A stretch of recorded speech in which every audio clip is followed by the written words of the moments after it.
Y de eso y de mucho más vamos a hablar con nuestros invitados. Ministro, ¿cómo están? Buenas tardes. Buenas tardes, ¿cómo estás, Alexis? Un gusto estar acá, Raúl. Gustavo, ¿qué tal? Buenas tardes. Buenas tardes, gracias por la invitación y espero que sea un buen debate, digamos. Sí. Ministro, primeramente para arrancar, este título, Generación del Alquiler, ¿qué puede decirnos con respecto a esto? Bueno, realmente estuve viendo las cifras, ¿verdad? Y eso se compadece mucho con la actualidad. Nosotros en el Ministerio cerramos el segundo ejercicio, donde también el subsidio estuvimos alcanzando a la clase media precisamente, ¿verdad? Que es la clase que viene pagando alquiler. Cerramos el ejercicio 2022 con 386 familias que han sustituido el alquiler por una cuota flexible, ya financiado por el sector financiero, y con una importante ayuda estatal que es el subsidio que entrega el Ministerio en nombre del gobierno, entre el 5 y el 20% de lo que puede costar una vivienda. La cifra que estuvimos viendo me parece muy relevante.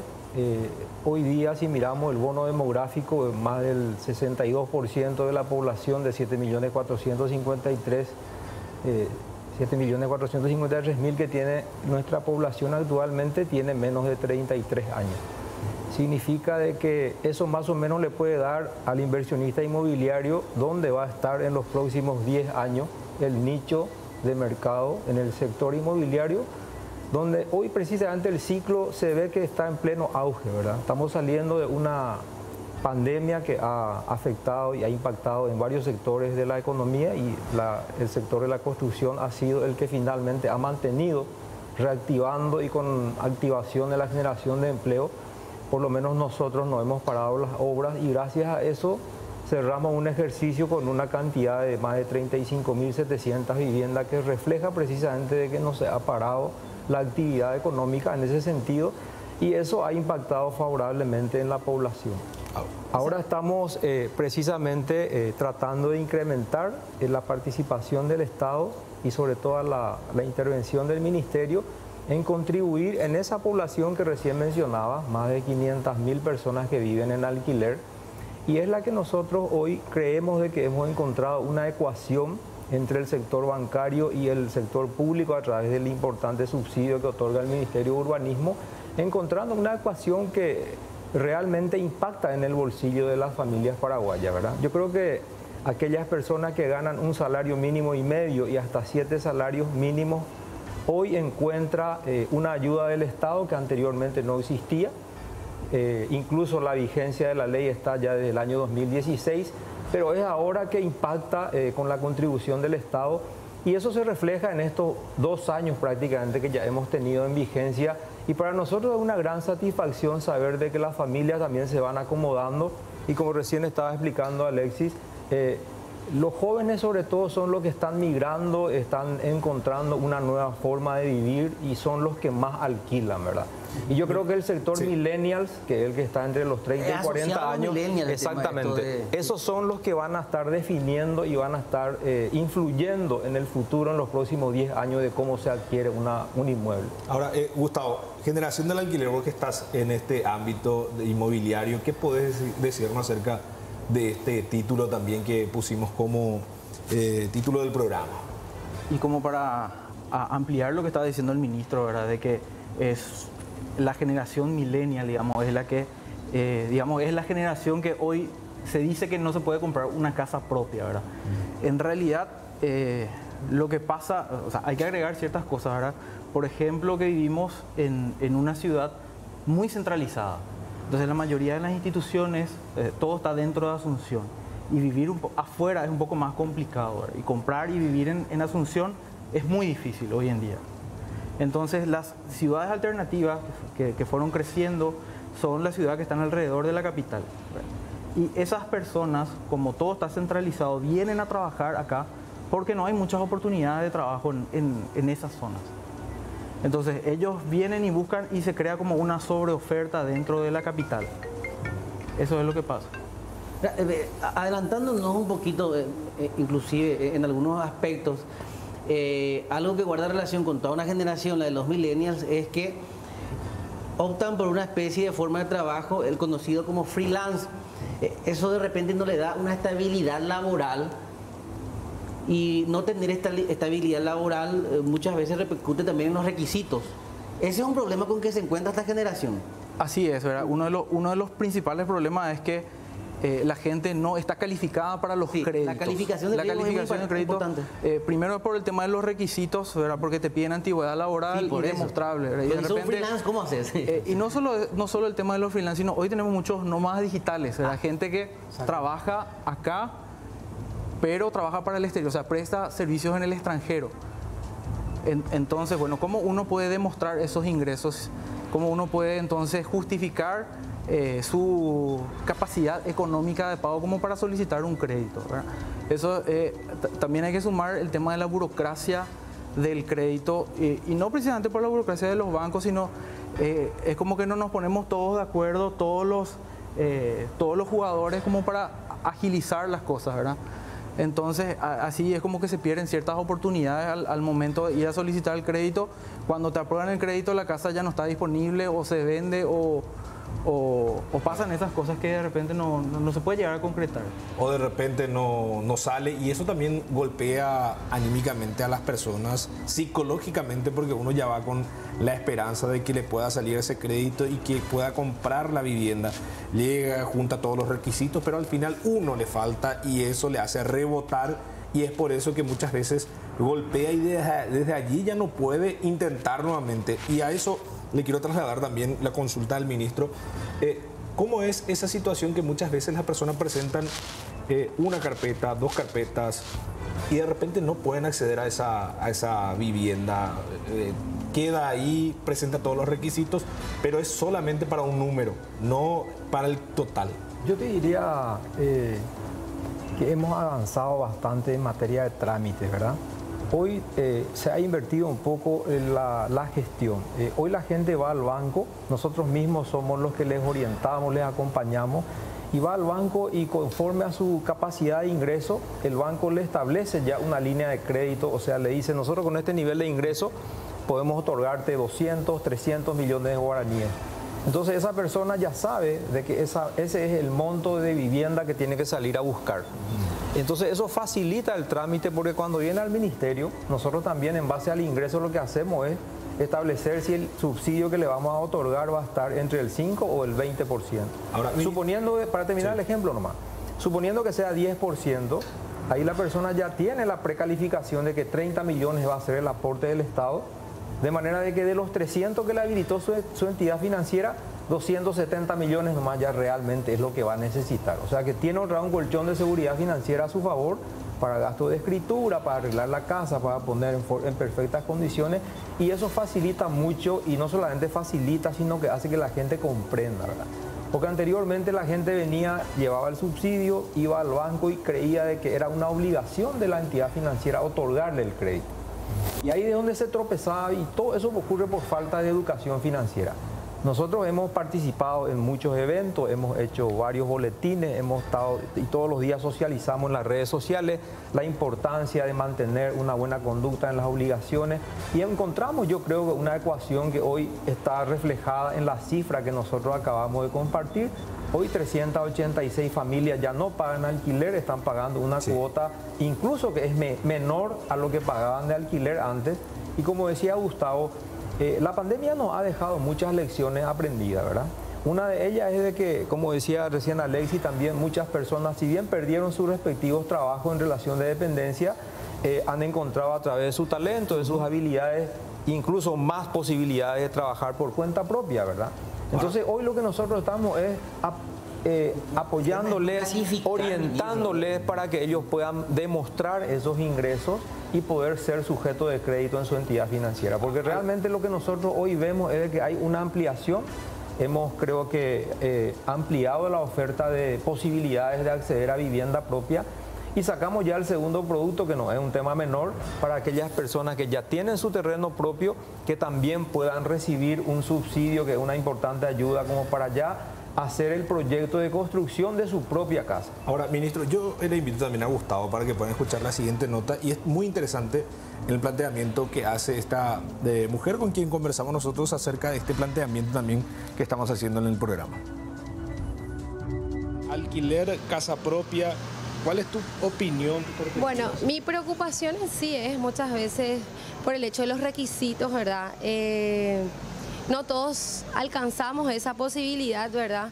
Si bien se pone un requisito básico, a lo mejor cumplimos los requisitos, pero al final lo que a mí me preocupa es que algunos nomás puedan acceder otra vez, ¿verdad? Ponerle que de entre esas 10 carpetas tenés que estar esperando muchísimo tiempo y dentro de esas 10 carpetas son 2, 3 personas nada más que son beneficiadas, ¿verdad?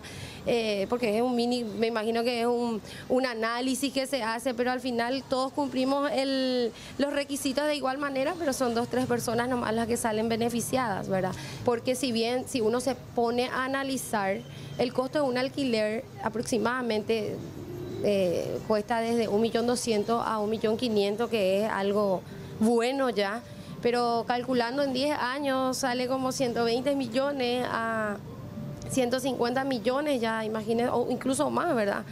Ya es mucha plata eso, vos llegando a una década, vos mirás y no es tuyo, ¿verdad? Vos seguís viviendo, pero no es tuyo, y llega un momento que uno busca esa estabilidad de tener su propia casa. Porque recuérdense que nosotros tenemos el salario mínimo, pide básicamente el mayor al sueldo mínimo, bueno, cumple el famoso mayor al sueldo mínimo, 3,5 millones, es el salario estándar de un paraguayo, ¿verdad? El salario mínimo también la mayoría de las personas tenemos, ¿verdad? Pero siempre hay un estándar de bajo, medio, salario mínimo, medio y alto, ¿verdad? Entonces, ¿por qué no se puede buscar un mecanismo para que se pueda comprar a precio de alquiler, pero que vayas pagando como alquiler y que al final después se convierta en tu casa propia? Pero ¿dónde está alguien que respalde a la ciudadanía para que podamos tener nuestra casa propia también, ¿verdad? Trabajar, porque hay muchos paraguayos que están trabajando acá, pero el sueño de tener nuestra casa propia es únicamente los que somos de clase media, salir del país a buscar para poder venir a hacer nuestra casa propia acá en el país. Imagínense, en nuestro país no tenemos esa oportunidad, pero tenemos que irnos a otro país para tener nuestra casa propia. Y esta última parte es una realidad de muchos compatriotas que tienen que salir afuera como para poder construir su vivienda. Gustavo, primeramente, acerca de tu opinión, acerca de lo que manifestaba la entrevistada. Primeramente, algo que coincidimos acá con el ministro es que ella dice que no cumplen los requisitos, ¿verdad? Tenemos que diferenciar lo que son requisitos y calificación, ¿verdad? O sea, los requisitos son cuestiones de documentos, ¿verdad?, que se puede conseguir siguiendo cierta guía, ¿verdad?, que incluso en la página del ministerio está todo bien detallado, ¿verdad? Pero en cuanto a la calificación de crédito es diferente. Y una de las cosas que quiero mencionar que hace rato el ministro dijo, habló sobre educación financiera, es justamente el nivel de endeudamiento que tiene la gente también es un problema para acceder al crédito. Se endeuda más lo que puede pagar. Se endeuda, porque la AFD te pide un endeudamiento hasta, bueno, dependiendo de algunos bancos, hasta el 80%, incluyendo la cuota. Y la cuota no puede pasar el 40% de tus ingresos. Entonces, si es que yo ya estoy endeudado por la mitad de mi sueldo, ya no califico para el crédito. Incluso, y este es un fenómeno que se da en todas las escalas sociales, ¿verdad? Porque nosotros tenemos clientes incluso de perfiles medio altos, con buenos ingresos, pero con un nivel de endeudamiento alto, porque se compraron un auto 0 kilómetros a cuota a través de un banco. Entonces, eso finalmente aparece en el legajo y por ese nivel de endeudamiento que tienen ya no acceden al crédito. O sea que hay que dejar de comprar cosas, por ejemplo, electrodomésticos, auto, primeramente priorizar la casa, podríamos decir, porque si no compramos también el auto, si no compramos el electrodoméstico, ¿cómo hacemos? ¿Cuál es el concepto también que se tiene de dónde y en qué quiere vivir? O sea, si el concepto que tiene de una casa, así como lo que estamos viendo en pantalla, si quiere vivir en un dúplex, si quiere vivir en un departamento, o sea, hay muchas cuestiones que tienen que estar estandarizadas, ¿verdad? Yo recuerdo cuando estaba como presidente del Banco de Fomento, justamente yo le decía a los analistas de crédito que decían de que ya no tenía margen la persona en su ingreso, tenía un coeficiente de endeudamiento muy alto. Pero había un aspecto cualitativo que yo siempre decía, ahí hay que fijarse en los gastos. ¿Cuál es en la estructura de gastos, cuál es el concepto que hace rato está pagando de la persona y que viene cumpliendo? Alquiler.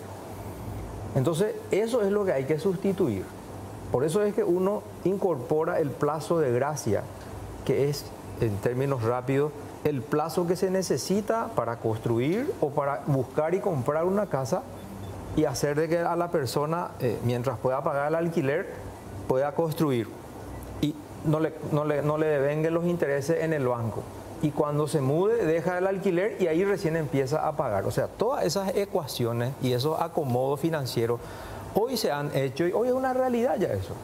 Estaba escuchando yo a la señora que expresaba en su testimonio de que los requisitos son muchos, de que tiene que necesariamente salir del país. Yo no coincido tanto con eso porque realmente es una cuestión de ordenamiento. Uno tiene que saber cuáles son sus posibilidades conforme a lo que gana y tiene que empezar a dejar de lado aquellos gastos superfluos que uno compra por consumo, que uno compra por impulso, y uno tiene que llevar ordenadamente una estructura. A lo que yo voy a lo siguiente, ¿verdad? Cabe recordar que el Ministerio de Urbanismo en su historia, en una de las series de transformaciones que ha tenido como personería jurídica, ha sido el Banco Nacional de la Vivienda.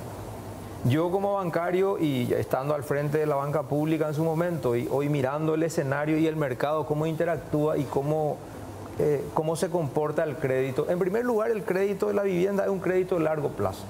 Ustedes pueden ver en la banca privada el apetito para ese tipo de financiamiento no es mucho. Todo el mundo se concentra en lo rápido, en el crédito comercial y en el crédito de consumo.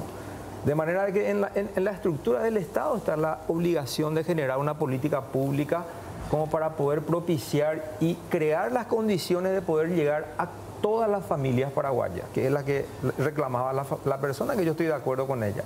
No importa que gane el sueldo mínimo, igual puede calificar para comprar, ahí lo que decía Alexis, un pequeño departamento, un monoambiente, un pequeño loft, ¿verdad? Que se compadezca con sus ingresos.